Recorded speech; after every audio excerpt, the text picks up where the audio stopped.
तो चलिए देखते हैं इन दो ग्लोबल पावर हाउस को, नेटो और ब्रिक्स, कौन है ज्यादा शक्तिशाली। अगर आमना सामना हुआ तो कौन जीतेगा? चलिए डेटा से पता लगाते हैं। इस बड़ी टक्कर को समझने के लिए हम इसे 6 हिस्सों में देखेंगे। सबसे पहले इनका मकसद समझना जरूरी है। नेटो एक मिलिट्री अलायंस है और ब्रिक्स एक इकोनॉमिक पार्टनरशिप।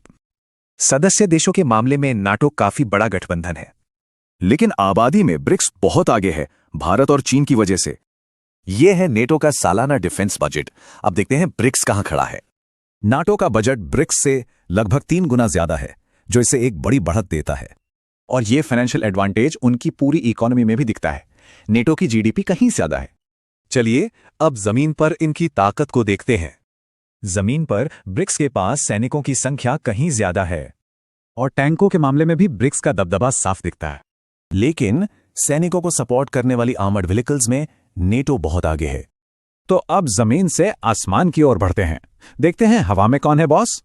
यहां नेटो के पास एक बड़ी एयरफोर्स है, लेकिन जब बात फाइटर जेट्स की आती है तो मुकाबला काफी करीबी है। अब बात करते हैं समंदर की। देखते हैं कि नेवल पावर में कौन आगे है। एयरक्राफ्ट कैरियर्स और डिस्ट्रॉयर्स जैसे बड़े जहाज नेटो के पास ज्यादा हैं। दोनों तरफ जबरदस्त टेक्नोलॉजी वाले जहाज मौजूद हैं जो मॉडर्न सी पावर को दिखाते हैं।